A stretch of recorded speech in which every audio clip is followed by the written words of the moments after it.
Selamat malam dan selamat datang di acara Sea Talks yang ketiga. Di mana yang pertama kita kehadiran bintang tamu yang luar biasa, yaitu CEO dari MTDL yaitu Pak Susanto Djadja. Kemudian minggu yang lalu kita kehadiran bintang tamu yang luar biasa juga, yaitu CEO dari ASA yaitu Pak Projo.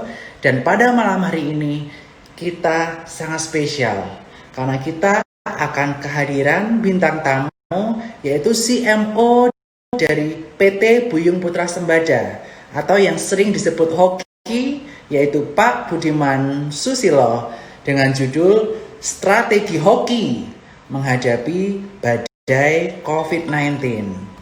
Dan tentunya kita pengen banyak tahu sebenarnya perusahaan Hoki itu bergerak di bidang apa sih? Dan bagaimana mereka menyesuaikan bisnis mereka di tengah badai COVID-19 ini? Nah, jangan kemana-mana, simak acara ini karena 4 menit lagi pada pukul 19.05 Pak Budiman akan langsung menyampaikan bagaimana strategi emiten tersebut untuk menghadapi badai COVID-19.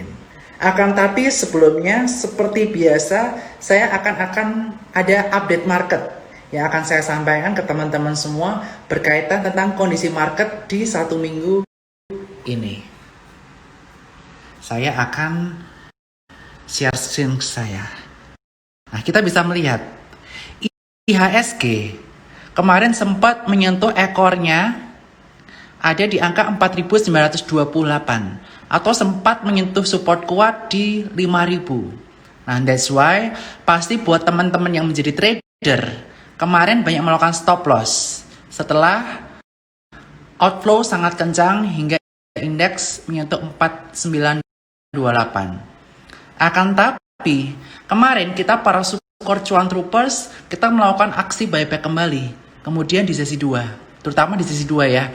Karena apa? Karena udah mulai ada inflow yang melawan sehingga IHSG kemarin bisa bertahan di atas 5.000.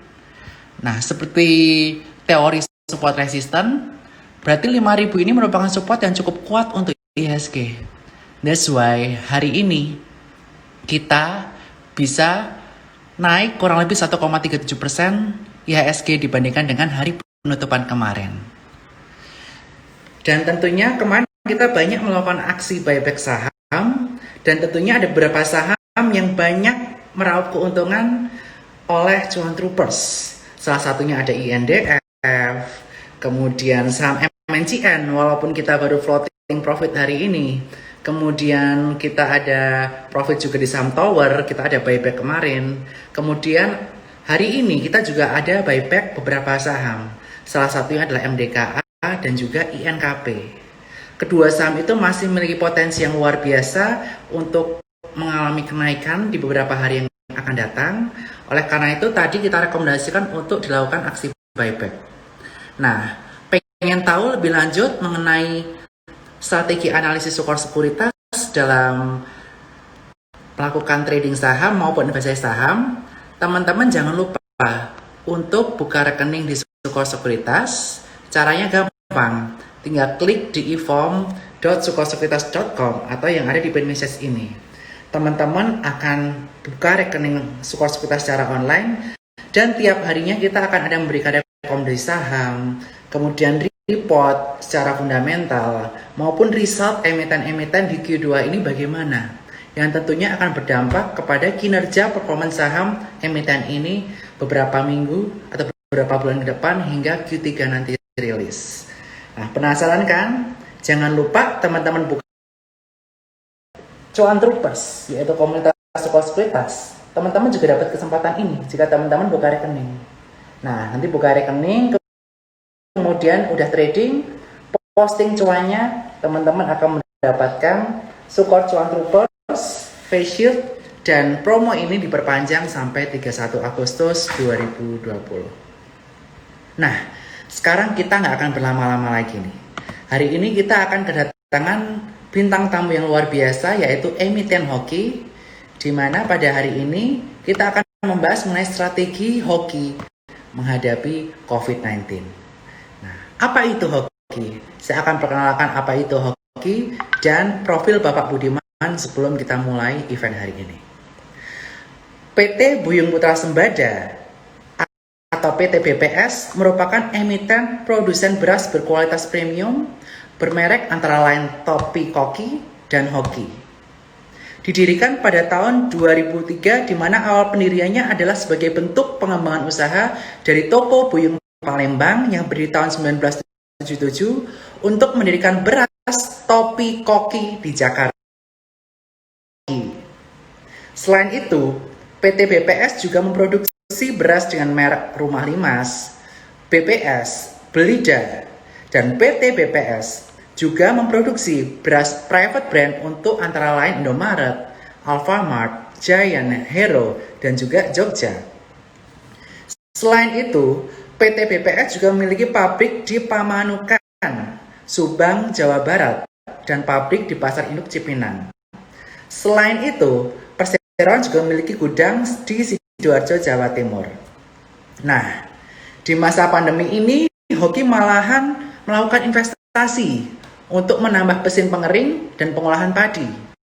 Dan bahkan akan melanjutkan pembangunan pabrik baru di Sumatera Selatan dengan kapasitas produksi 20 ton per jamnya yang direncanakan akan selesai pada tahun depan dan juga tahun depannya lagi di tahun 2022 sebesar 20 ton per jam.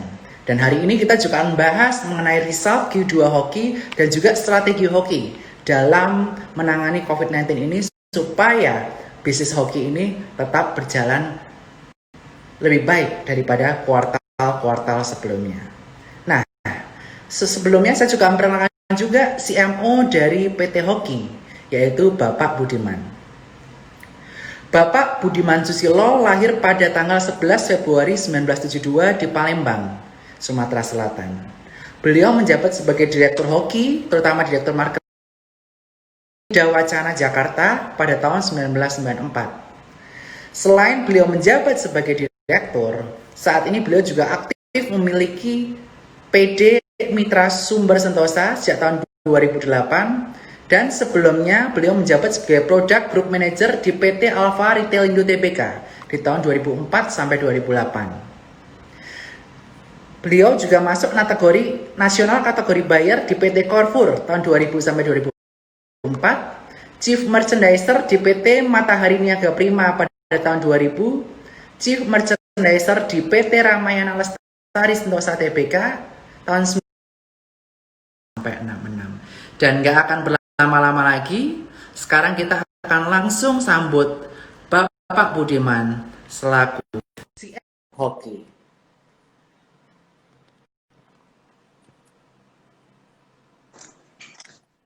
Oke, Halo. selamat malam Pak Budiman, apa kabar? Ya, selamat malam Pak Bernardus, kabar baik ya. Bapak juga tentunya sehat ya. Sehat selalu Pak. Bagaimana dengan Bapak dan keluarga di sana? Wah, amin, sehat juga. Wah, luar biasa Ya. ya. Walaupun COVID, kita harus tetap semangat dan berkarya luar biasa untuk masyarakat Indonesia. Betul begitu Pak Budiman?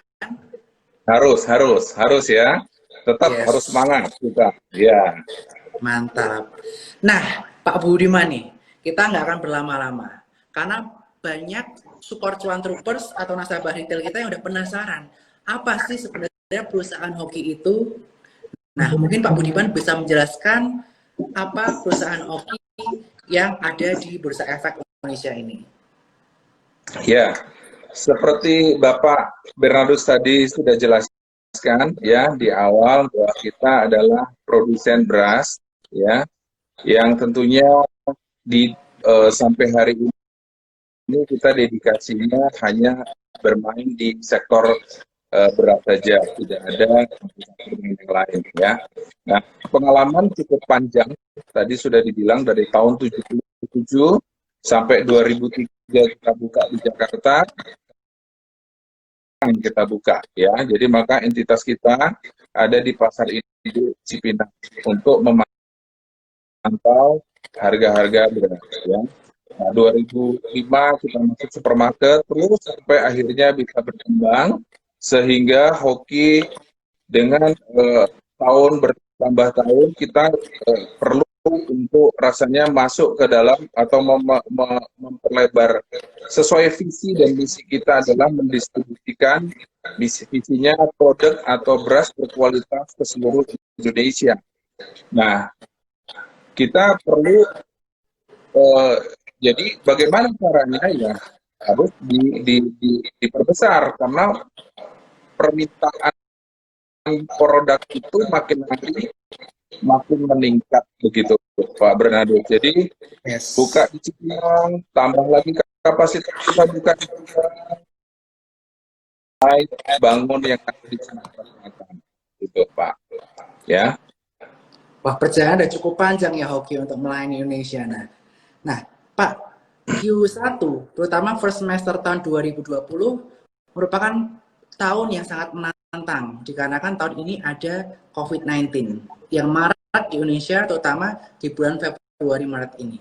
Nah, bagaimana dampak COVID-19 ini terhadap bisnis yang dilakukan Hoki di tahun 2020 ini?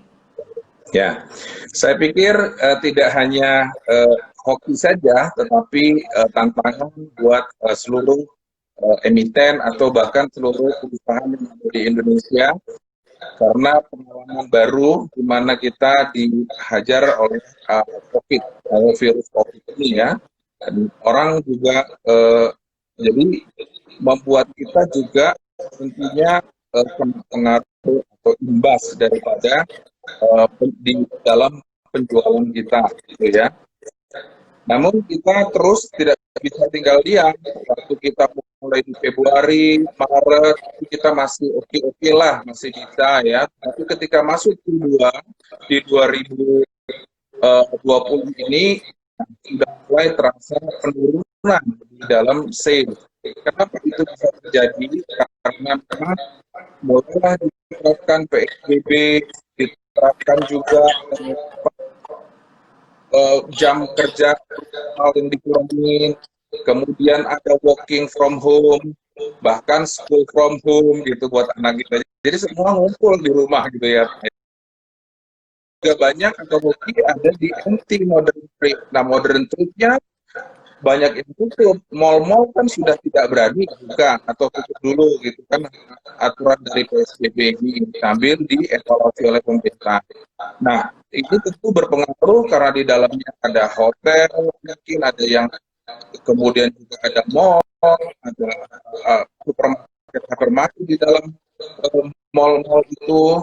Nah, ujung-ujungnya karena mereka tutup atau banyak yang work from home, sales decrease. Q2 yaitu buat kita itu sangat impact di penjualan kita gitu, memang ada pengaruh. Terlebih lagi kalau kita lihat dari mulai Maret sampai dengan starting April, ya pemerintah juga sudah mengeluarkan bantuan sosial kepada masyarakat. Nah, kalau kita lihat di Jabodetabek saja, jumlahnya ada 10 juta orang atau 12 juta orang ya. Nah, 3,7 juta saja kurang lebih ya kalau kita lihat itu bansos digulirkan atau diberikan ke penduduk yang memerlukan itu kurang lebih. Nah, hampir 1 bulan 2 kali ya, bahkan itu ada dari pemerintah maupun itu dari pemerintah daerah dan pusat dan daerah. Nah, saat ini jadi mulai dari situ kan mereka tentunya stok beras cukup banyak gitu. Jadi mungkin yang tadinya itu ya mereka akan ngerem dulu pembeliannya ya gitu Pak.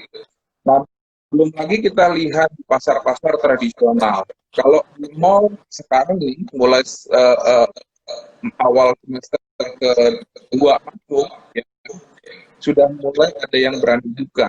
Tapi kalau di pasar-pasar kan juga ada yang berani buka, tetapi kan mereka lebih hati-hati karena space-nya sangat padat gitu ya. Nah, gitu. Jadi Pak Bernardus, kalau ditanya bagaimana impact-nya dengan hoki, ya tentu kita ada impact di penurunan sales ya, itu kita mengalami. Tapi sekali lagi tentunya kita juga tidak bisa diam ya, karena kita juga di tengah pandemi COVID ini juga ada peluang-peluang yang baru gitu, yang kita bisa kerjakan gitu ya. Karena kan mungkin Jakarta paling banyak, Jabodetabek, tapi di luar-luar kan tidak terlalu segini banyak dan kita bisa untuk masuk ke area-area baru gitu yang kita lagi jajaki. Gitu Pak Bernardus. Oke, jadi strategi yang akan dilakukan oleh Hoki di semester 2 ini adalah melakukan ekspansi kota-kota lain selain Jakarta. Nah, selain itu, kita juga pengen tahu nih, kira-kira strategi apa yang akan dilakukan oleh PT Hoki di semester 2 selain ekspansi ke daerah-daerah untuk meningkatkan earnings atau net profit dari Hoki di semester 2 nanti, Pak. Area-area baru yang kita bisa garap ya di luar Jabodetabek, kemudian kita juga bisa memperbesar juga di GT walaupun memang harus hati-hati karena di GT ini problemnya adalah di collection ya. Jadi kalau bisa jual harus bisa juga untuk paymentnya dibayar dengan bagus gitu ya. Nah, bagaimana dengan yang lain? Kalau untuk segi profit atau untuk meningkatkan margin buat kita tentunya yang tadinya karena memang kita juga harus berpikir meningkatkan profit. Nah, sejak pemerintah mengeluarkan aturan, maksudnya kita lihat kalau beras kita produksi, kan Hoki ini produksi akhirnya itu adalah bisa bahan bakunya bisa dari beras yang beras asalan atau beras raw material kita processing. Ada yang kedua yaitu dari padi. Nah, sekarang kita akan perbanyak dari padi sehingga itu akan menambah profit buat kita. Kenapa? Ya, satu, kita beli padi tentunya harganya tidak mahal, kita beli beras yang sudah jadi.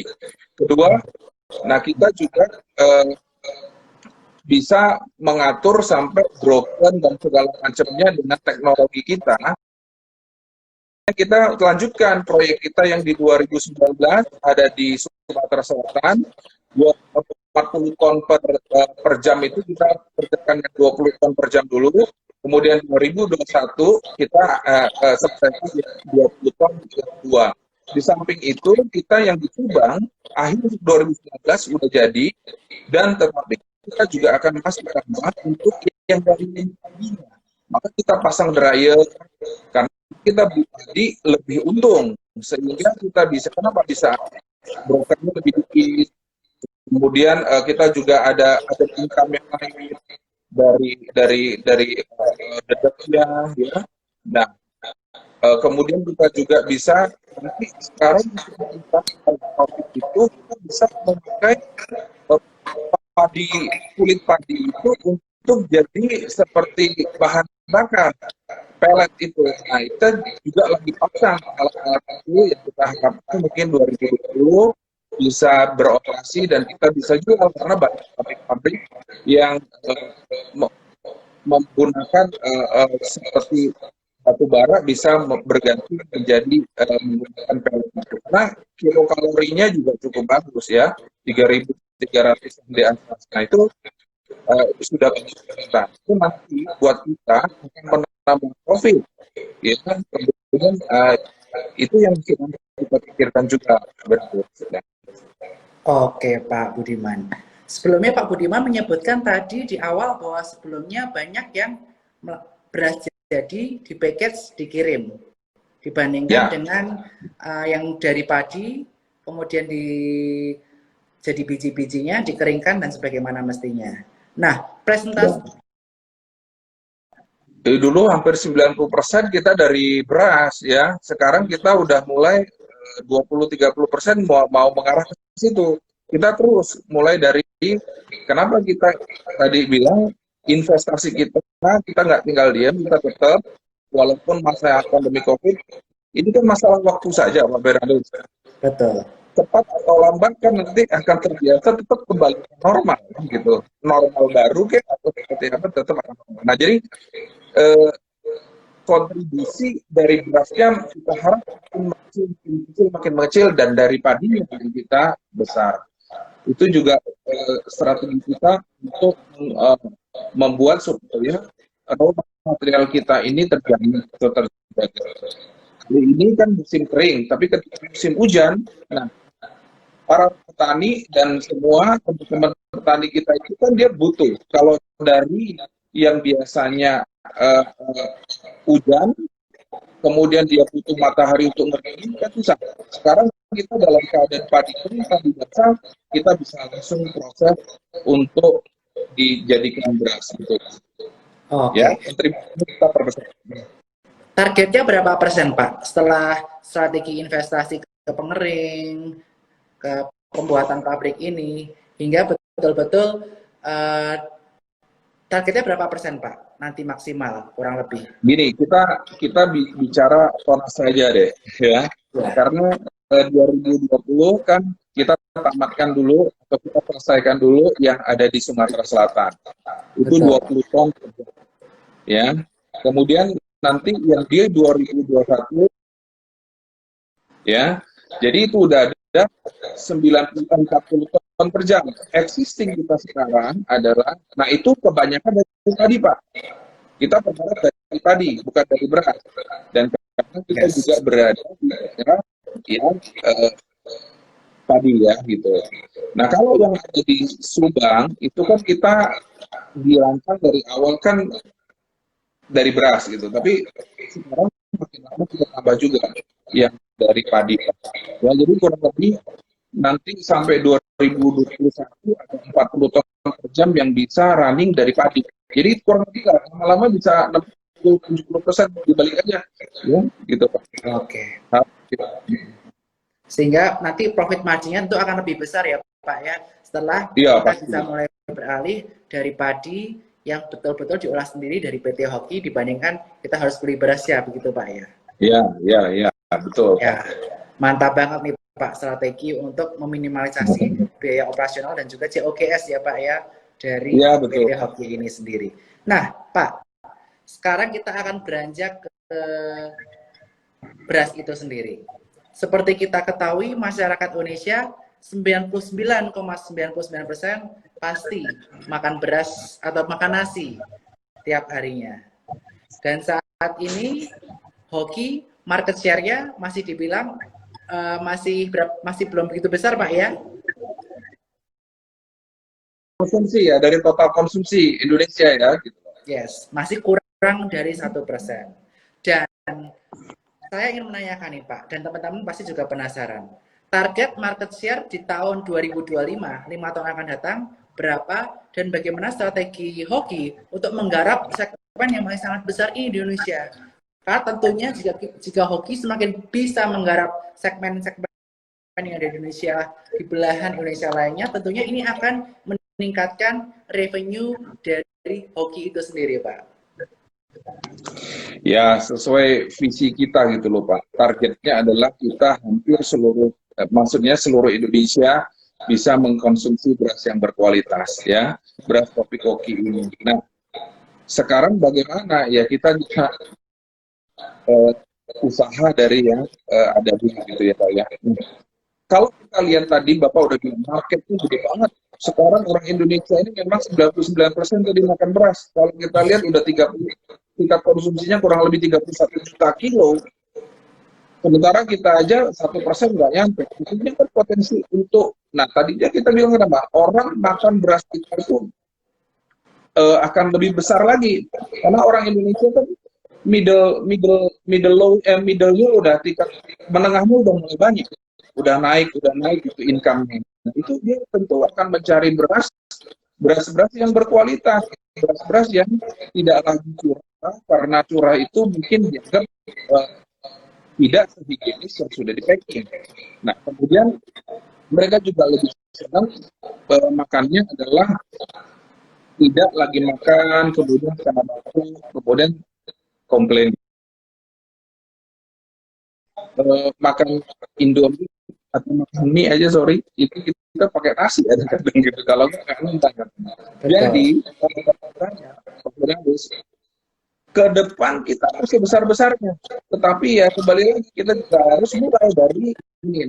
Tadi saya bilang Untuk semester kedua ini kami juga sudah mulai menambah area-area penjualan kita.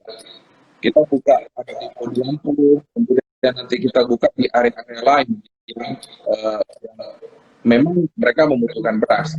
Tidak istilahnya tidak ada cukup produksinya di sana, kita akan coba masukkan ke sana gitu. Oke.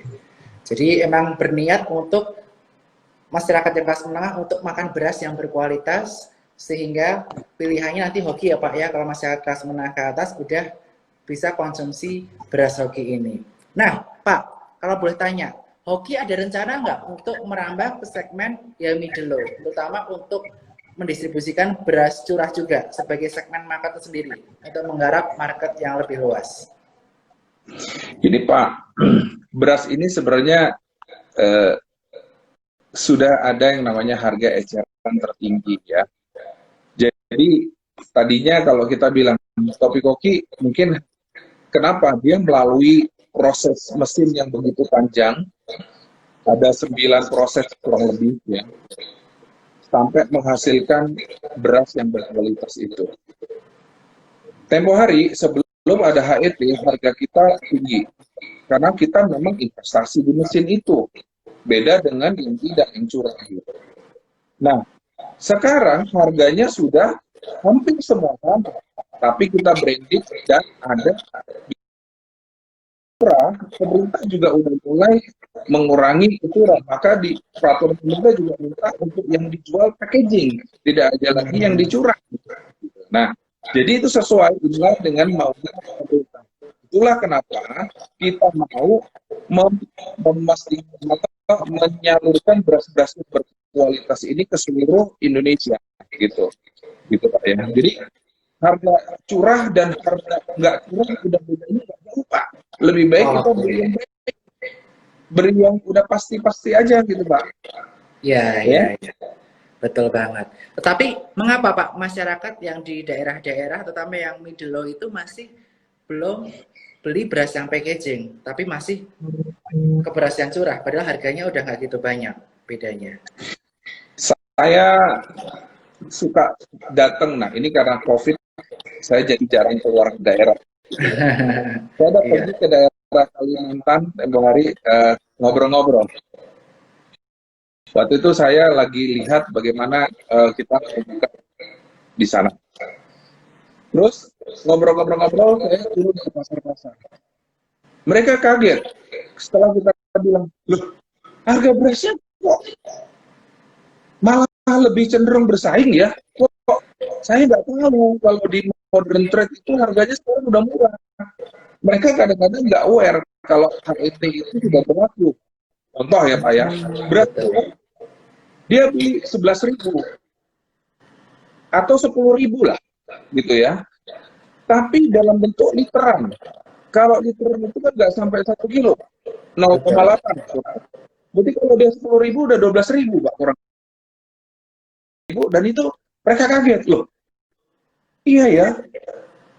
Nah ini yang perlu kita sosialisasikan. Mereka itu beranggapan bahwa beras sekarang yang atau dia ada di market atau mereka belum sadar bahwa ini sudah hampir sama semua harganya gitu. Jadi dan mereka juga nggak ngerti kemakan yang namanya harga-harga tulisan itu, padahal itu kan liter lebih sedikit daripada sekilo gitu, 1 kilo kelihatannya murah, tetapi kenyataannya tidak murah gitu loh Pak. Nah itu yang belum, kemudian ya itulah lebih Pak. Nah itu yang tadi kita kasih tahu. Dan kalau literan itu juga mereka harus aware, belum aware gitu kesehatan kalau dipegang, dipegang lagi. Tapi kan ini harganya berapa? Harganya berapa? Pegang kotor gitu ya. Nah itu yang nanti harus di PR lah. Makin lama mungkin mengerti. Setara dengan seiring dengan kenaikan tingkat pendapatan masyarakat cenderung yang lebih higienis gitu, dan harga kan bisa bersaing gitu. Ya, tantangannya adalah mengenalkan bahwa harga itu tinggi sekali loh gitu ya. Betul banget. Jadi Jadi tantangan dari PT Hoki itu adalah masa sosialisasi dan edukasi ya kepada masyarakat secara luas bahwa harga bedanya antara yang curah dan yang packaging dari Hoki itu nggak beda jauh. Itu ya Pak tantangannya Pak ya. iya, iya, Itu juga tantangan sekuritas Pak, yaitu mengedukasi klien-klien kita supaya mereka itu benar-benar menjadi investor perusahaan, tapi pilih perusahaan yang mantap-mantap seperti perusahaan mantap. Bapak, perusahaan Hoki. Nah, buat Nah, kita nasabah juga tulis loh, ya, Pak, kita juga tulis di packaging kita, yuk ya. nabung saham, gitu loh. Jadi kita Wah, juga, wah, ya kan kita ajak masyarakat, yuk ada tabungan yang lain loh, bentuknya saham, ya gitu loh. Ya, supaya mereka juga lebih nabung tidak hanya yang konvensional, tapi bisa juga nabung saham yang ada gainnya, yang ada dividennya, gitu. dan salah satunya adalah saham Hoki yang merupakan perusahaan yang menyuplai kebutuhan masyarakat Indonesia, yaitu Ya, beras. Coba bayangkan ya Pak ya, kalau misalnya market share-nya naik ke 10% aja di Indonesia. Udah top line-nya atau revenue-nya naik 10 kali lipat. Luar biasa banget nih. Jadi benar-benar PR kita tuh untuk meningkatkan sosialisasi dan pemahaman orang-orang tentang beras packaging ini ya Pak ya. iya. Jadi beras packagingnya kita tidak hanya beras yang di packaging biasa aja, tetapi melalui satu proses. Ada buang batunya, buang kotorannya. Masyarakat beras Hoki ini itu adalah beras yang benar-benar berkualitas gitu. Yes, setuju banget Pak. Nah, sekarang saya juga akan membuka pertanyaan kepada teman-teman support sekuritas, support cuan troopers. Buat teman-teman yang bertanya malam hari ini, teman-teman akan mendapatkan face shield dari support sekuritas berjudul support cuan troopers. Sehingga nanti kita bisa trading bareng, nanti kita kumpul bareng, misalnya kita ada modal dengan face shield ini bareng-bareng. Dan buat teman-teman yang mau bertanya, ketik di bawah ini, nanti DM kalau udah nanya, dan nanti akan mendapatkan hadiah ini. Mantap banget nih Pak. Nah, sambil menunggu pertanyaan dari audiens nih Pak. Saat ini Ya, beras Hoki ini masih lokal saja atau udah diekspor ke luar negeri Pak? ya kita Maret kemarin ada kesempatan untuk ekspor ke Singapura, ya. Kita memang belum banyak kita ekspor ke Singapura dan beberapa sebelum awal COVID di Februari Maret kita juga ada permintaan dari beberapa negara ya, tetangga maupun daerah Timur Tengah. Cuman karena pandemi ini kita postpone dulu semua Pak, semuanya. Ya, karena kan tidak ada sih selain lokal kita pasarkan ke luar negeri ke negara tetangga gitu Pak. Oke, luar biasa banget. Yang dipasarkan itu topi koki atau hoki atau brand apa Pak? Topi koki Pak, topi koki yang kita pasarkan ada di Singapura ya. Gitu. Wah. Nah, saya juga penasaran nih Pak kan. Saya kan juga makan nasi nih, pakai beras hoki juga. Bedanya hoki, topi koki sama brand lainnya tuh apa sih Pak? Kenapa perusahaan hoki punya beberapa brand beras?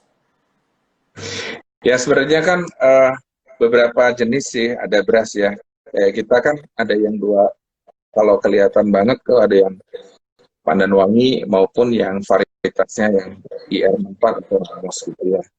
Nah kalau pandan wangi udah otomatis ketika dimasak wangi gitu ya. Tetapi kalau yang Ramos kita dimasak ya wangi original beras lah, gitu tidak sewangi pandan keluar gitu. Nah kemudian kalau yang ada hoki brand-brandnya intinya beras itu sama Pak. Kadang-kadang kita lihat juga asal daerah. Nah jadi mirip-mirip lah Pak gitu ya. Cuman mungkin beda-beda daerahnya gitu ya. Oke, Mirip hanya Pak. beda asal proses pemrosesannya sama ya Pak? Walaupun beda daerah berasnya, tapi proses pemrosesannya sama semua beras itu. Ya, karena kan nggak mungkin kita istilahnya dari satu tempat saja ya, karena konsumen kan udah banyak. Kalau dari satu daerah saja kan itu tidak mungkin karena nggak cukup. Kemudian satu sisi Sumatera Selatan panen, mungkin di Sulawesi Selatan belum, tapi di Jawa juga udah panen, di luar Jawa belum panen ya. Jadi kita ambil beras-beras itu dari tempat-tempat yang memang surplus beras gitu Pak ya. Jadi kita atur. Jadi nggak bisa beras itu hanya dari satu daerah saja, dari Oke, berbagai macam daerah. oke, paham, paham, Pak. Nah, sekarang udah mulai ada nih, Pak, yang bertanya ke Pak Budiman berkaitan tentang perusahaan hoki. Pertanyaan pertama dari Yohanes.ad. Pak, apakah pembayaran supplier hoki ada yang bermasalah? Dan bagaimana perusahaan hoki mengatasi pembayaran supplier yang bermasalah ini? Silahkan Pak Budiman. Ya, nah itu sebenarnya kan tadi saya udah bilang bahwa banyak yang mau beras, tetapi tentunya kita sangat selektif. Jangan sampai kita lihat juga kan pedagang-pedagang beras itu tentunya kita ada melalui survei, kita datengin sampai akhirnya kita udah sepakat untuk memberikan TOP. Dan kita juga tentu ada batasan-batasan yang baik itu secara sistem yang kita sudah jaga, baik itu juga secara bank garansi atau ada garansi-garansi yang harus diberikan. Sehingga boleh dikatakan untuk hoki itu sedikit sekali ya utang-utang yang tidak tertagih gitu Pak. Jadi Oke, harus ada oke, terjawab ya teman-teman ya. Mudah-mudahan menjawab. Kemudian pertanyaan kedua nih, ini menarik juga. Ya telah saya tanya persen Pak. Dan di tahun berapa? Jadi ini calon investor yang pengen tahu nih timelinenya kira-kira hoki ini bisa menguasai pasar di Indonesia itu kapan dan berapa persen? Seperti itu Pak. kita terus terang saja ya Pak. Kayaknya kalau mau jadi yang besar itu sulit lah. Maksudnya bukan sulit gimana ya. Banyak sekali pemain beras dan banyak sekali istilahnya gini loh Pak. Target kita bukan di berapa kontribusi atau share yang kita mau naikkan, tetapi target kita udah pokoknya di daerah sini ada yang bisa nikmati topik kopi beras yang berkualitas, daerah sini ada, daerah itu ada, mau di Jawa Tengah ada, Jawa Timur ada, Bali ada. Nah itu sekarang sampai sekarang juga belum ada Pak. Jadi itu tugas kita untuk Oh, dengan COVID gitu kemarin gitu loh. betul Jadi betul nggak betul. bisa. Kalau itu besar sekali Pak, 31 juta kilo, 31 juta konsumsi Indonesia, mau berapa share-nya? Kita juga kecil sekali, nggak cukup. Itu harus perlu tahapan-tahapan. Kurang Betul. seperti kita dari 2005, nanti buat lagi di 2015, tapi buat lagi pabrik tambah, terus kita begitu aja.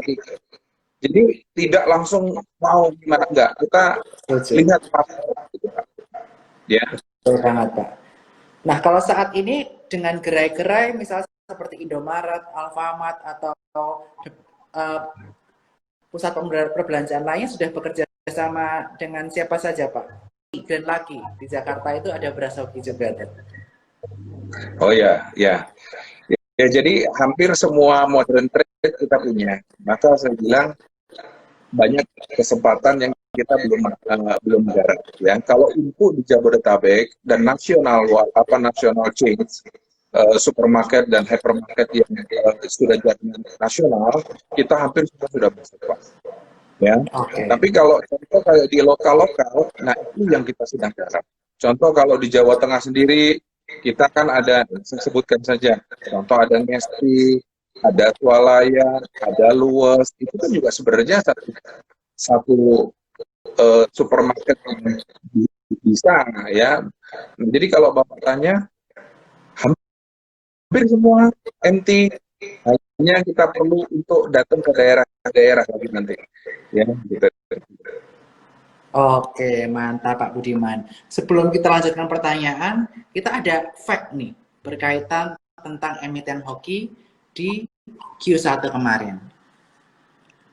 Nah, jadi di Q1 kemarin PT Hoki merupakan salah satu emiten beras yang ada di dunia yang listing di bursa. Seperti lainnya di Kolombia ada Rio Paila, South Africa ada Crocus, hingga di Pakistan ada Unity Foods. Dan yang menarik dari hoki ini apa?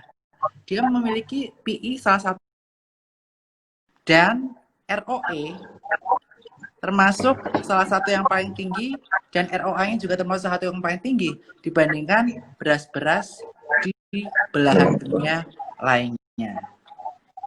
Nah, ini menarik banget nih Pak. Hoki menjadi salah satu emiten beras di dunia yang membawa nama Indonesia dengan nilai valuasi yang murah. Nah, strategi apa yang diterapkan oleh hoki nih Pak untuk terus memiliki fundamental yang baik dan menarik investor untuk investasi di hoki? Karena teman-teman di sini udah banyak nih yang tulisannya saya udah invest di hoki, supaya lebih banyak lagi investor yang mau investasi di hoki, apa yang telah dilakukan hoki ini Pak? Apakah ini merupakan salah satu tujuan juga dari hoki? Ya, tugas kita cuma satu Pak, jajaran direksi atau manajemen itu pokoknya bekerja sebaik mungkin. Oke. Ya, sesuai dengan visi misi kita tadi. Tetapi seiring dengan itu kan keluarlah penilaian-penilaian sampai akhirnya keluar yang seperti tadi Pak. Itu kita sendiri juga belum tahu tadinya. Sekian ini masih murah loh, gitu loh. Nah itu kita nggak sampai ke sana tadi. Tapi intinya kita bagaimana kerja sebaik mungkin menjalankan apa yang investor kehendakin sesuai dengan apa yang kita planningkan gitu. Kita tepatin itu. Ya nanti dengan seiring itu juga otomatis ya akan baik lah. Gitu, Pak. Setuju banget. Jadi kuncinya adalah kita bekerja keras terlebih dahulu ya Pak ya, dari jajaran direksi, manajemen, dan menurunkan value-value itu ke seluruh karyawan hoki. Nah, Pak Budiman, seperti kita ketahui human resources merupakan salah satu kunci sukses supaya perusahaan kita itu bisa bertumbuh lebih besar lagi di masa yang akan datang. Nah, strategi apa yang telah dilakukan oleh Pak Budiman dan jajaran manajemen untuk menurunkan value-value yang dimiliki oleh manajemen, value kerja keras, apa yang terbaik kepada seluruh karyawan dari PT Hoki sendiri, sehingga Hoki ini betul-betul menjadi perusahaan yang sangat besar pada saatnya nanti. Ya, kita kalau lihat dari karyawan ya, dari sejak saya bergabung saja, ya, sampai hari ini hampir tidak ada karyawan yang sampai di masa pandemi pun kita bahu-membahu untuk kerjasama karena saling memiliki satu dengan yang lain gitu loh ya Pak ya. Jadi nilai-nilai kekeluargaan, nilai-nilai kerjasama, nilai-nilai kita tahu ini loh yang harus kita kejar. Masing-masing harus mengerjakan bagian-bagiannya mereka sendiri gitu, yang sudah menjadi tugas dan tanggung jawabnya dengan tidak terpaksa, tapi mereka merasa memiliki apa. Ya, jadi bagaimana kita menciptakan ini menjadi ownership yang baik. Jadi, itu yang membuat kita bisa terus untuk maju bersama gitu, dan mereka juga melihat bahwa perusahaan ini juga bisa memberikan sesuatu yang baik juga buat mereka. Ya, contoh kayak dulu dari pertama saja dari 2000 mungkin 2008, 2009 gitu kan, mana ada perusahaan beras atau tukang beras yang memasukkan karyawan itu jam sostek, tetapi kita sudah tidak lama sudah memasukkan itu, jadi itu sebagai benefit gitu yang kita lihat karyawan adalah manusianya dia, sama-sama kita maju gitu loh, rasa memiliki dan kerja keras, etos kerjanya bagus gitu, Pak. Yes, mantap banget ya Pak ya. Mudah-mudahan tim hoki terus kerja keras terus untuk memberikan pelayanan yang terbaik ya Pak, menghasilkan produk yang terbaik untuk masyarakat Indonesia. Nah, ini ada pertanyaan bagus. Ya. Dari Stefan Hutasoil. Nah, seperti Bapak sampaikan tadi, Hoki itu merupakan salah satu perusahaan beras di antara ratusan atau ribuan perusahaan beras lainnya. Nah, bagaimana perusahaan Hoki ini bisa mendiferensiasi produk maupun strategi marketing dibandingkan dengan produk-produk beras lainnya, Pak? Ya, kita kan tentu dari kualitas sendiri, Pak ya. Jadi kalau kita diferensiasinya adalah di quality. Saat ini mungkin kalau orang jualan beras sudah nggak menarik gitu ya. Tetapi kita memang sudah dari lama dan kita memang banyak, begitu mahal.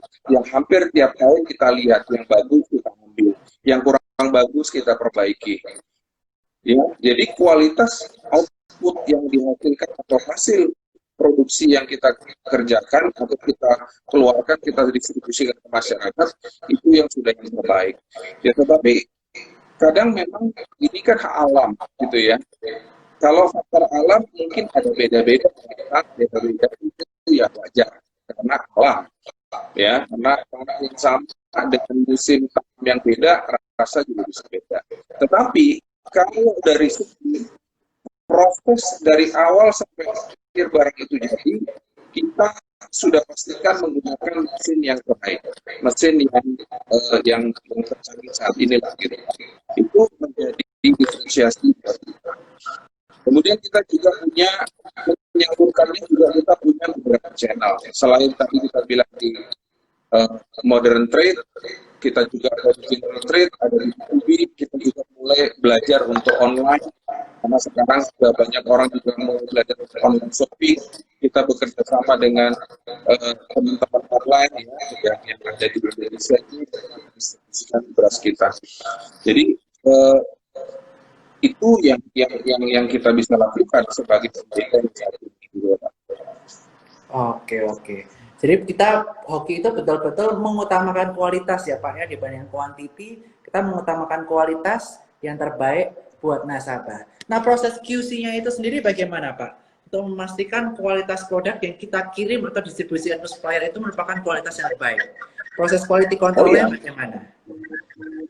Mulai dari datang, ya mulai dari datang sampai kita bahan baku kita cek kadar airnya, ya dong. Dan semua itu sudah melalui satu proses, sudah ada SOP-nya. Maka kita sudah menerapkan ISO, ya ISO yang manajemen ISO yang sudah kita terapkan untuk memastikan bagaimana kita bisa ngomong kualitas bagus kalau kita tidak menerapkan standar internasional itu, ISO itu yang kita pakai gitu. Ya, jadi mulai dari masuk sampai jadi fungsinya kita jalankan. Oke, jadi dari masuk sampai keluar semua proses udah disertifikasi oleh ISO ya Pak ya, udah standar internasional. Sudah. Ya. Nah, itu salah satu yang membedakan hoki teman-teman. Jadi buat teman-teman yang belum beli beras hoki, bisa dicoba berasnya di supermarket, di Alfamart, Indomaret. Kalau saya Grand Lucky, itu ada berasnya, mereknya bisa yang hoki atau topi koki ya Pak ya. Ya. Dan jangan lupa beli atau tabung sahamnya. Karena perusahaan ini merupakan salah satu perusahaan yang royal bagi dividen. Karena salah satu ownernya yaitu Pak Soekarto Bujung itu suka perusahaannya bagi dividen. Jadi dividen beliau adalah betul, beliau juga orang yang suka nabung di saham. Jadi beliau ngerti banget kalau orang yang suka nabung saham apa yang diharapkan. Ya, tentu dividen selain capital gain atau selisih itu ya. Nah, hoki itu rajin bagi dividen. Hampir 30% setiap kali dari laba yang kita dapat kita kasih kepada investor kita atau ya yang memiliki, yang percaya dengan kita sama kita kasih dividen itu. Ya, jadi kita berharap dengan Yes, betul banget. Jadi salah satu pilihan saham yang selalu dibutuhkan oleh masyarakat produknya adalah saham hoki. Karena pasti sehari 3 kali lah, atau 2-3 kali kita pasti makan beras. Dan bayangin aja semua orang makan beras, 1% aja, market share-nya udah gede banget. Udah 10 juta orang yang makan berasnya hoki, istilah kayak gitu. Nah, ini ada pertanyaan bagus nih, dari Andre Suntono nih Pak. Kayaknya ini orang IB nih Pak, bau-baunya. Dia ngomongnya akuisisi. Nah, Hoki ini ada rencana nggak Pak? Akuisisi perusahaan-perusahaan beras di daerah-daerah yang skalanya lebih kecil untuk memperbesar kapasitas produksi di daerah tersebut. Ya, sebenarnya hoki ada beberapa sangat open ya gitu Pak ya. Tidak hanya kita tidak bilang akuisisi lah. Ya kita bilang bahwa kita aja terbuka sampai hari ini ada teman-teman pabrik karena kita juga anggota Perpadi Pak. Ya, persatuan pengusaha penggiling padi juga lah gitu. Jadi ibarat kita banyak teman-teman kita sebenarnya ada kalau nggak salah ada 182 atau berapa saya kurang ingat anggotanya gitu. Mereka kita terbuka untuk belajar. Ini loh mesin yang bagus, yang bagus, yang bagus, yang bisa dipakai gitu loh. Jadi mereka mungkin silakan. Kalau bisa jangan diakuisisi ya, tapi mereka bisa berkembang sendiri, bisa hidup sendiri dengan belajar dari kita sama-sama. Wah. Ya, gitu. Jadi value-nya bagus ya Pak, value untuk menjadi besar bersama, untuk bisa mengempower petani-petani dan juga tentu penikmat beras, begitu Pak Budiman.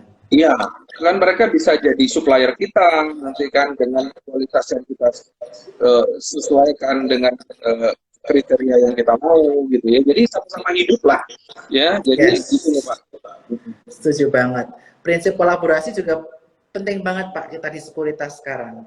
Karena tentunya kita kan punya visi misi untuk mengedukasi sebanyak-banyaknya investor. Dan kita udah kolaborasi dengan banyak komunitas, mulai dari investor muda, Ellen May, Get Rich, dan berbagai komunitas lainnya. Dan juga kita senang banget malam ini kita bisa kehadiran salah satu emiten yang luar biasa di Bursa Efek Indonesia, yaitu Hoki. Jadi kita mengucapkan terima kasih juga kepada Pak Budiman, karena tanpa kerjasama dari para emiten juga, kita nggak bisa mempromosikan yuk nabung saham ke para investor-investor di Indonesia. Begitu Pak. Dan mudah-mudahan teman-teman di sini menjadi terbuka hatinya untuk berinvestasi. Karena tentunya investasi kita juga perlu dana kita yang diversifikasi, nggak cuma untuk trading atau untuk nabung di bank aja, tapi perlu juga kita untuk investasi ke perusahaan yang kita percaya bisa bertumbuh bersama kita hingga bertahun-tahun kemudian, dan kita bisa menikmati dividennya dan tentunya capital gain di masa yang akan datang. Nah, pertanyaan terakhir kepada Pak Budiman, apa pesan terakhir buat para investor di kala COVID-19 ini dan terus memiliki mindset investasi yang tepat di perusahaan yang tepat? Ya, tentu sekarang kan era sudah sangat terbuka gitu ya. Buat teman-teman investor pastikan udah ngerti latar belakang company segala macam. Asal mau investasi, percaya saja, lihat dan percaya bahwa ini si emitennya ini adalah yang benar-benar mau berdedikasi untuk memang kemajuan bersama-sama lah. Jadi ketika dia invest kepada ini kan lewat skor ini tadi ya, itu kan gue udah yakin kalau skor kita pasti tahu, wah ini emitennya bagus loh gitu ya. Ini benar-benar ini ya. Gitu. Jangan ragu-ragu, jangan dikit-dikit quote gitu ya, percaya dengan jenis usahanya, percaya juga dengan orangnya yang dedikasi untuk mengerjakan itu gitu. Yes. Dan tentunya founder dari Hoki juga merupakan yang diinginkan oleh investor dalam perjalanannya Pak ya. Ya, jadi apa yang diinginkan, apa yang tidak diinginkan, beliau sangat tahu. Pak Soeharto sangat tahu. Jadi dia juga nggak mau apa orang kecewa terhadap Hoki ini jangan dilakukan gitu ya. Jadi harapan-harapan terhadap investor terhadap Hoki ya dilakukan sebagaimana ini sebagai investor, tentu mereka seorang investor berharap perusahaannya bisa tumbuh maju, bisa memberikan dividen setiap tahun, kemudian dia juga nilainya perusahaannya naik terus gitu, kemudian dia punya prestasi juga atau performa atau apa yang sudah dicapai, apa yang ditargetkan bisa tercapai ya, itu dalam kondisi-kondisi yang sesuai ya, harus dicapai gitu ya. Yes, terima kasih banyak Pak Budiman, dan terima kasih juga buat para cuan troopers yang udah stay tune. Jangan lupa buka rekening di eform.sukostas.com yang ada di pin message. Kemudian nanti teman-teman post story tanya jawab tadi dapat face sheet ini, dan jangan lupa tabung saham Hoki dan beli produknya. Kalau belum mau beli sahamnya, coba dulu produknya, ada di store-store Alfamart, Indomaret maupun Grand Lucky yang saya beli beras Hoki, topi koki, rasakan. Kalau enak, kalau teman-teman suka dengan kualitasnya, jangan lupa beli sahamnya. Trooper, terima kasih ya semua. Sehat selalu Maju Pak. sukses terus ya, sehat selalu. Salam buat manajemen di sana. Mudah-mudahan terus memberikan yang terbaik buat masyarakat Indonesia dan juga para investor hoki.